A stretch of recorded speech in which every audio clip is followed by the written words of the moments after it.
Аз пристигнах от Молдова в България, съм от българска народност и това беше целта на идването в България – обучение за висшето образование, медицина. И понеже бях млад на 19 години, много бързо се адаптирах. Освен това не бях сам с един приятел, дойдохме. Ние с него сме от малки и това до голяма степен ни улесни. С него заедно спомагахме. И смятам, че бързо се адаптирах във всяко отношение и с езика. Може би за няколко седмици, понеже сега знаех български език в някаква степен. Освен това и тук в България всички говорят и руски. И общо взето, ние си мислехме, че сме българи, идваме в България и нямаме проблеми с езика, но почваш да говориш с някой на български, той пък ти отговаря на руски.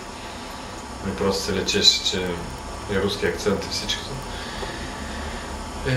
Това до някъде назасягаше, така е повечето хора, идваш от Съветския съюз и те смятат за руснак.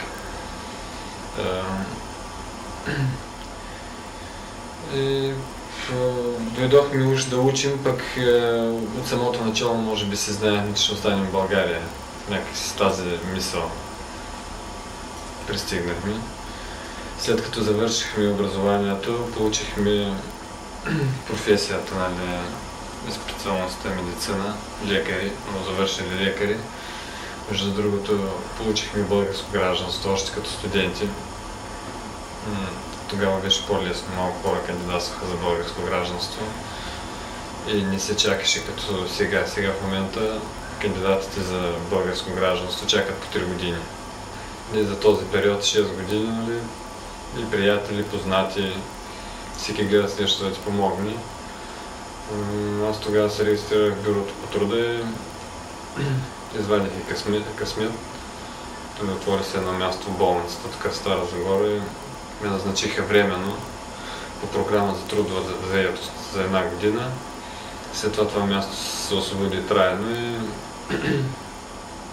постоянно ме назначиха и от тогава вече 10 години работя в болницата. Супер. Междувременно получих специалност, кандидатствах, както другите колеги, които са тук българи.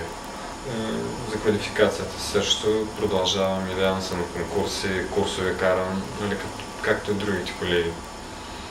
Не усещам някаква дискриминация или нещо.